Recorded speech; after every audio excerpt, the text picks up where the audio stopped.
Yo soy migrante. Llegué a Costa Rica cuando tenía poco menos de 2 años. Fui a la escuela pública en Palmar Sur, en Coto 47, y luego en Alajuela y en San José. Estudié en el Colegio Seminario y luego ingresé a la Universidad de Costa Rica, donde estudié psicología. Más adelante fui a estudiar psicología a Alemania y luego volví a Costa Rica e ingresé a trabajar a la Universidad de Costa Rica. En este momento mi trabajo es ser rector de esta prestigiosa universidad. Soy una persona que tiene una vida familiar muy intensa, leo muchísimo, me encanta el arte. Sobre todo soy una persona muy dedicada a escuchar a la gente y a conocerla a través de la escucha. Muy buenas amigas y amigos. Esta noche tenemos como invitado en Va de Frente al señor rector de la Universidad de Costa Rica, el doctor Henning Jensen, quien es, además de autoridad universitaria, un referente permanente en la comunidad científica del país. Desde hace muchos años, don Henning tiene esa condición. Y además, como yo soy profesor de la universidad con permiso, es en un sentido estricto mi jefe. Entonces yo me siento muy honrado de tener a mi jefe entrevistándome hoy en Va de Frente, que es un programa en donde conversamos de muchos temas. Señor rector, muy buenas noches. Muy buenas noches. Es para mí un gran placer estar en esta oportunidad aquí con usted, señor presidente. Y bueno, vamos de frente y conversemos sobre Sí, señor. asuntos de interés nacional. Eh, Señor presidente, para iniciar, yo quería hacerle una pregunta que tiene una naturaleza quizá un poco más personal. En diferentes ocasiones usted ha manifestado que usted siente y practica, en realidad, una gran pasión por la literatura. Esa pasión, sin duda alguna, proviene de la educación que usted recibió y disfrutó. ¿Cómo se fue desarrollando ese interés por la literatura, ese amor por la lectura? Si pudiera preguntarle, ¿cuáles son los autores y las obras que más huella han dejado en su vida? Pues mire, es una pregunta muy interesante y tiene que ver mucho con la educación y con la Universidad de Costa Rica. Primero porque quien empezó a leerme antes de que yo pudiera hacerlo fue mi mamá, que era profesora de la universidad. Mamá es profesora emérita de la Universidad de Costa Rica, aunque ya no está con nosotros, pero yo la sigo reclamando como viva en esa materia. Ella me leía mucho, me leyó siempre, desde que estaba en la cuna hasta muchos años después de que ya yo leyera, leíamos juntos incluso obras de Krishnamurti, uno de sus autores favoritos, por los que me agarró de la mano y me llevó por sendas muy intricadas, pero muy ricas. Mamá me leyó y me enseñó a leer con la invaluable colaboración de la Escuela Nueva Laboratorio de la Universidad de Costa Rica, de la cual fui alumno. Y en la Escuela Nueva, como es natural, por su propia naturaleza de escuela laboratorio, se leía muchísimo. Es decir, era una de nuestras principales actividades y uno de mis mayores deleites. Y allí también nuestras maestras nos leían. Yo no sé si usted se acuerda que en la escuela laboratorio se tenía como regla la siesta. Después Claro. en determinado momento nos acostaban en un paño. Y ahí las maestras, por ejemplo, la niña Victoria Sanz o la niña Angelina Barca, nos leían historias para dormirnos. Y ya después, en el colegio, también leí mucho. Y lo más interesante es que para contestar su segunda pregunta, probablemente no pueda hacerlo en corto y por lo tanto no voy a poder contestársela en este programa, Claro. porque tengo un gusto muy ecuménico por la lectura. A mí me encanta leer poesía, me encanta leer prosa, me gustan las novelas, me gustan los cuentos, me gusta el teatro, cosa que es un poco complicada de leer.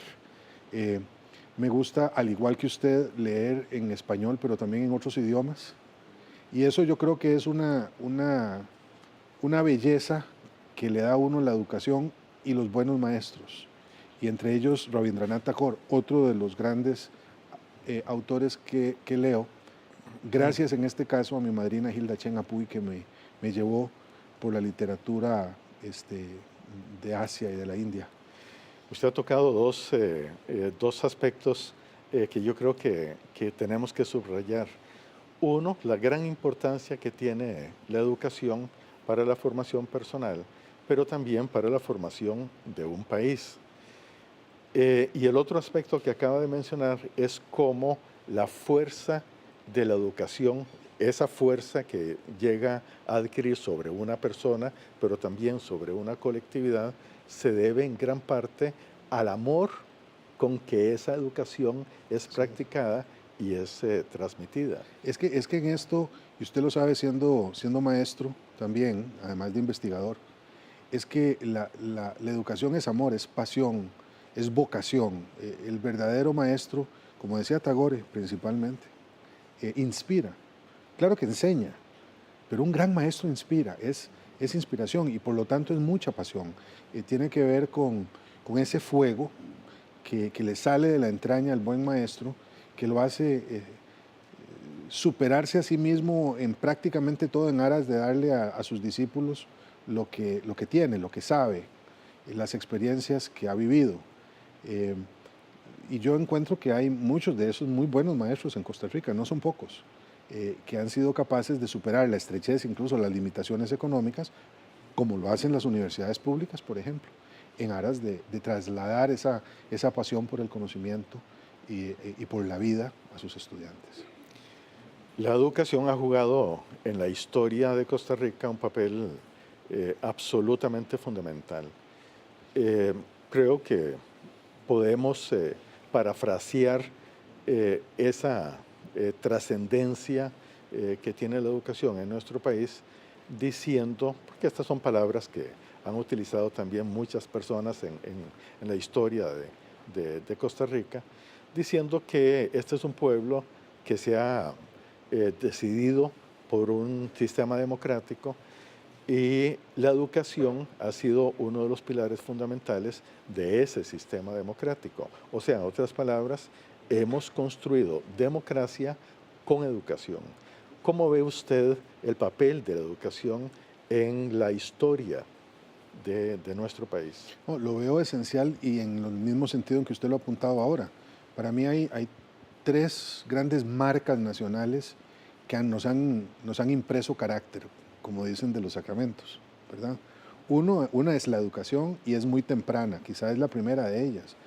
Cuando estoy fuera del país, a menudo me dicen, no que esté a menudo fuera del país, que es la acusación que me hacen, pero cuando estoy A mí fuera del también me país, la hacen. a menudo, sí, a menudo me refiero a la primera escuela de niñas, que en San José se fundó en 1839, casi 10 años antes de que fuéramos república. Eso dice mucho. Pero bueno, está también la gran reforma educativa del 69 y ahí en adelante.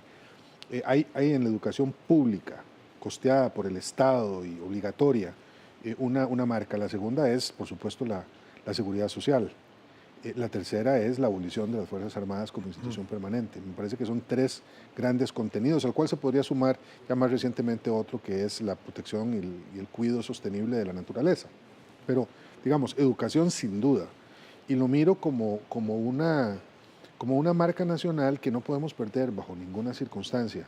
Y cuando usted y a mí y a los señores rectores nos han dicho muchas cosas respecto de por qué tan apasionadamente hemos defendido los presupuestos de la educación pública, eh, yo me siento muy contento. Estamos haciendo lo que han hecho costarricenses probablemente mucho más inteligentes, más lúcidos y más valientes que nosotros, desde el inicio mismo de nuestra vida republicana e incluso quizá antes de ella, como lo señalaba en el caso de las escuelas de niñas, que nosotros estamos en la obligación de defender y de continuar promoviendo. El 8% del PIB como inversión en educación creo que refleja ese concepto muy bien. Bueno, usted ha tocado precisamente una de las aspiraciones más importantes que ha definido el Estado costarricense con respecto al financiamiento de la educación. Y es que nuestra Constitución eh, nos demanda que Costa Rica, el Estado costarricense, dedique un 8% del Producto Interno Bruto para educación. Recientemente hubo un una manifestación de la Sala Constitucional ordenándole al gobierno que presupuestara, es decir, que no podía dejar Dejar de de presupuestar el 8% para educación en general. Pero en esta oportunidad si mal no entendí la manifestación de la Sala Constitucional, ella también, los magistrados dijeron que no solo debía presupuestarse, sino también aprobarse. ¿Cuál es su posición con respecto a esto? Para nosotros, los rectores de las universidades públicas, pero creo que para el país entero, es este un tema de capital importancia para decidir el futuro de la educación costarricense.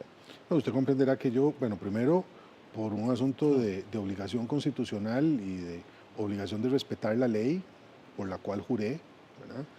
Tengo que decir, estoy obligado a hacerlo. En segundo lugar, aunque no estuviera obligado, me sumaría a ese concepto, ¿verdad? De la obligatoriedad de cumplir con esa disposición. Hay una limitación evidente, material, y es que el recurso tiene que salir de alguna parte y en estos momentos nuestra fiscalidad está débil, es vulnerable. Y hemos estado durante casi 3 años, ¿verdad? Casi 3 años pidiendo a la Asamblea Legislativa que apruebe la reforma fiscal que nos permitiría resolver con mayor holgura las obligaciones que constitucionalmente tenemos, porque nuestro presupuesto además es muy inflexible, ¿verdad? Es muy inflexible en un 95% y buena parte de esa inflexibilidad tiene que ver con obligaciones como la de la inversión en educación pública, pero eso no ha llegado. Entonces, aquí hay una situación compleja porque para atender con la rigurosidad que lo exige la Sala y la Constitución, esa disposición del 8%, pues habrá que sacar plata de otro lado. Y sacar plata de otro lado significa recortar presupuestos de otra parte. Y créame que el señor ministro de Hacienda tiene toda la voluntad de hacer sacrificios en aquello que es superfluo, pero nos hemos ido quedando cada vez con menos posibilidades de recortar en cosas que no sean ya empleos, de grandes cantidades de empleados públicos, por un asunto simplemente de estrechez presupuestaria. Cierto es que todavía hay tareas pendientes y podemos hacerlo, pero también hay que comprender esa limitación presupuestaria del Estado que ha sido comprendida por los rectores y en el caso de la educación superior y también por los ministros y ministras que tienen que ver con los otros ítems del presupuesto, ¿verdad? Sí, la negociación del FES durante estos años ha sido siempre una negociación basada en análisis, basada en argumentos. En otras oportunidades en el pasado hemos tenido que recurrir a manifestaciones en las calles para llegar a ponernos de acuerdo. Yo tengo que transmitirle que el Consejo Nacional de Rectores se ha sentido siempre muy cómodo en las negociaciones del FES que hemos realizado hasta el momento. Incluso hemos llegado a firmar una agenda de cooperación que es de beneficio recíproco tanto para el Poder Ejecutivo como para las universidades públicas. Y es una agenda de cooperación que en sus resultados tendrá un gran impacto sobre diferentes aspectos de la vida nacional, sea en la política, la economía o los aspectos estrictamente sociales. Y uno de los motivos que llevó a que firmáramos esa agenda de cooperación es que somos todas las partes conscientes de que desde la educación superior pública tenemos que hacer esfuerzos grandes, ingentes esfuerzos para contribuir a superar la desigualdad que afecta a la población costarricense. Una desigualdad que nunca ha sido tan alta como ahora. Eso es algo que los habitantes de nuestra nación, por decirlo así, no se merecen.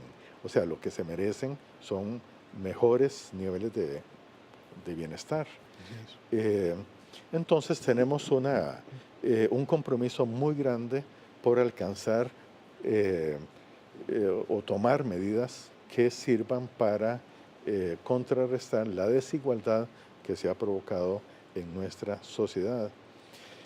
¿Usted cómo ve el aporte de la educación en general, pero también específicamente de la educación superior en este sentido? Bueno, lo veo como un elemento vital para solventar muchos de los problemas que tenemos de corto plazo, pero también de mediano y largo plazo. Es decir, las universidades, pero en general el sistema de educación pública en el país, con los niveles de inversión que tenemos, debería de ser de los mejores de América Latina y los mejores del mundo. Supongo que no estamos entre los peores. Claramente, los números usted los tendrá mucho más a la mano que yo desde el punto de vista de nuestra posición. Yo sé que en educación superior estamos dentro del quintil más alto de América Latina, ciertamente, me imagino, pero en el mundo todavía nos falta mucho. Sí, tenemos los recursos, la inversión ha sido enorme. Entonces, desde ese punto de vista, ya con autocrítica, yo diría deberíamos estar mejor de lo que estamos. Y creo que nuestro sistema de educación pública en primaria y en secundaria haría bien en buscar formas para mejorar su calidad. Sé que en las universidades hay todo un proceso, además que está muy reglado, que son las certificaciones que las universidades reciben y las autoevaluaciones que se imponen para ser reconocidas internacionalmente, que han ayudado mucho a mejorar la calidad de nuestra educación superior. Aún así, yo creo que todavía hay margen para mejorarla mucho más.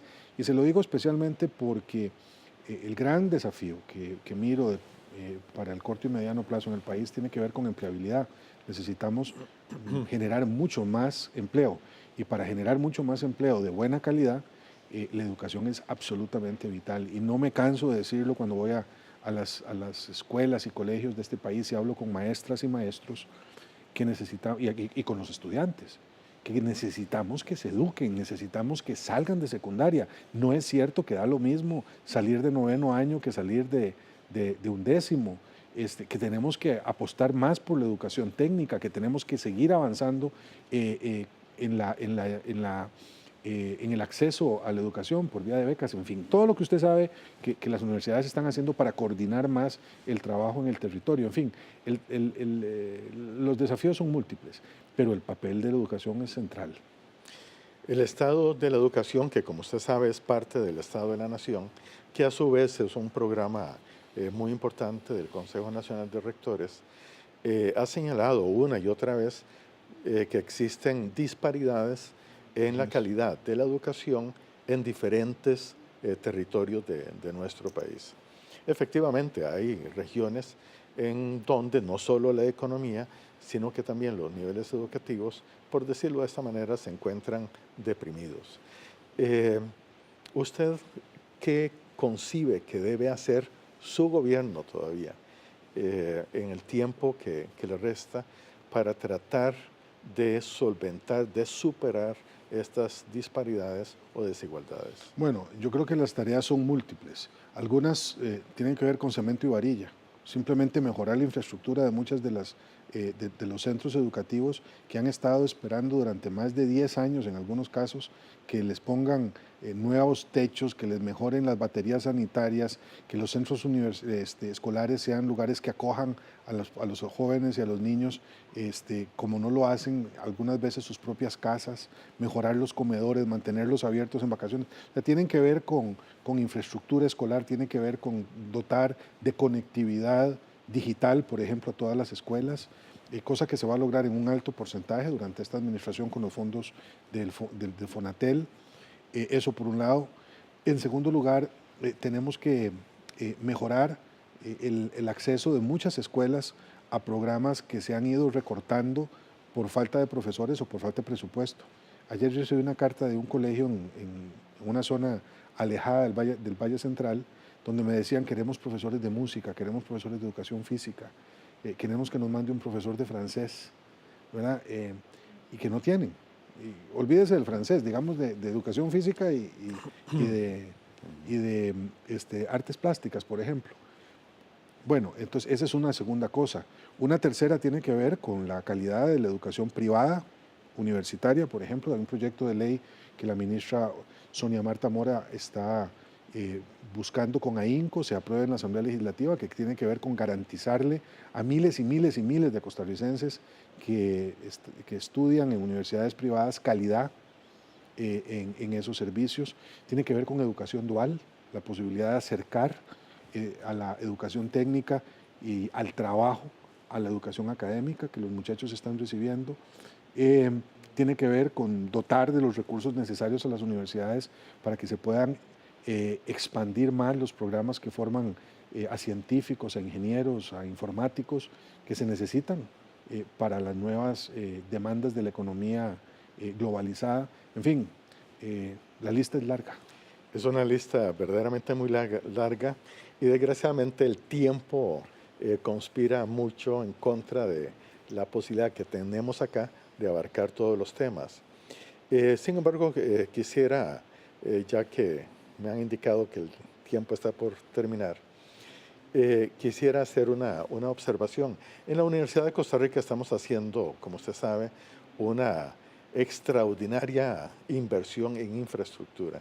En este momento quizás somos la institución pública que más invierte en infraestructura material, en nuevos edificios. Nuevos edificios, sí, claro. Estamos construyendo alrededor de 120,000 metros cuadrados y lo haremos prácticamente en un año.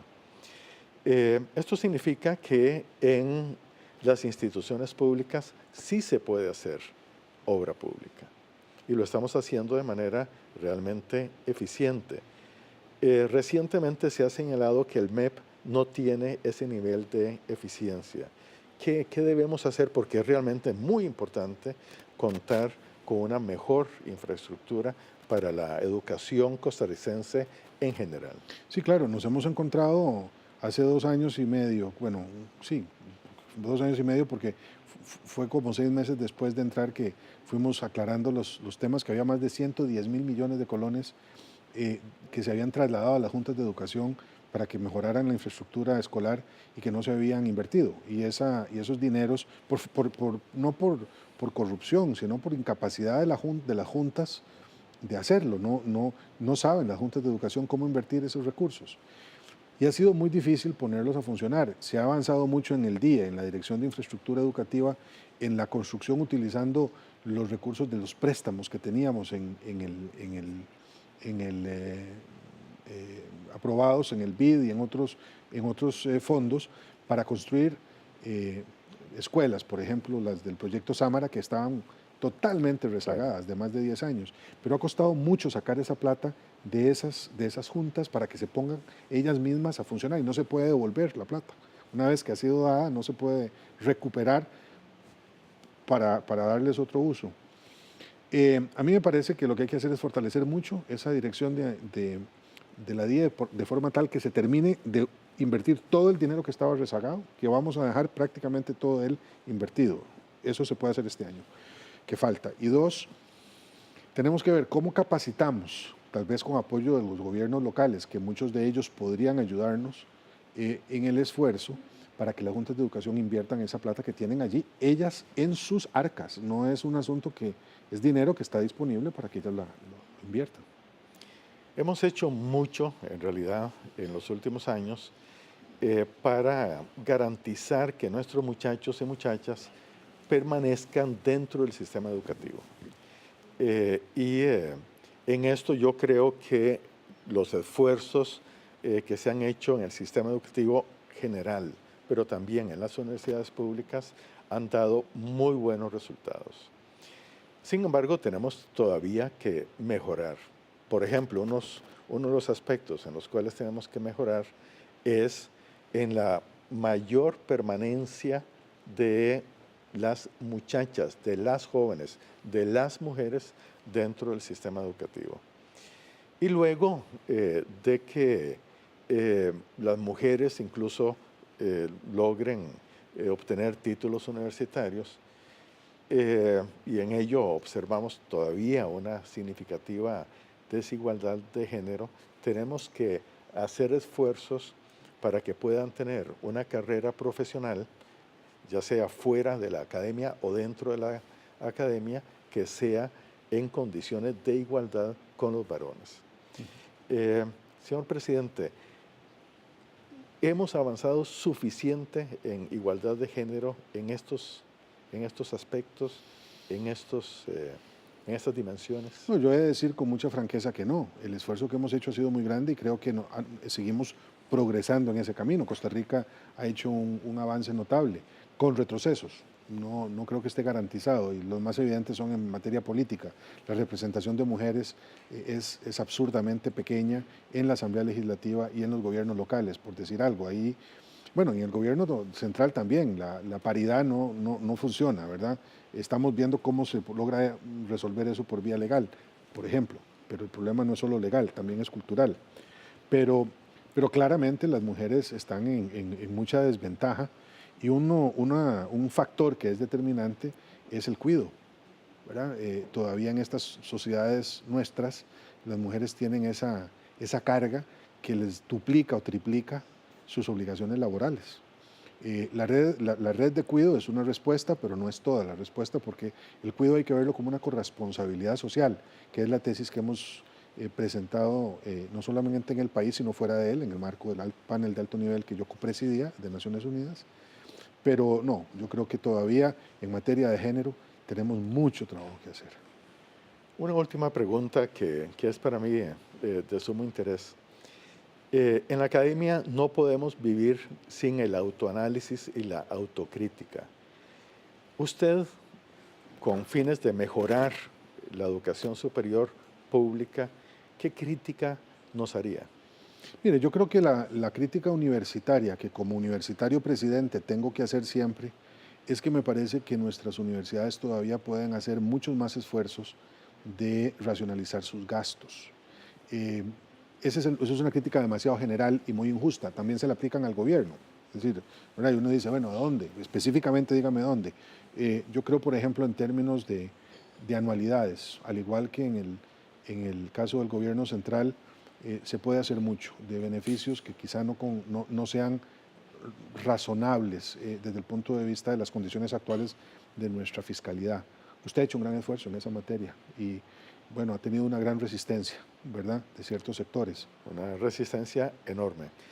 Señor presidente, le agradezco mucho esta oportunidad de conversar con usted. No, muchas gracias a usted y espero que tengamos pronto otro programa para seguir hablando de tantas otras cosas que se nos quedaron en el tintero. Se quedaron muchas preguntas fuera y muchos temas interesantes en los cuales profundizar. Muchas gracias y un día de estos, ahí me tiene de vuelta Sí, claro que en sí. la universidad. Bienvenido. Muchas gracias.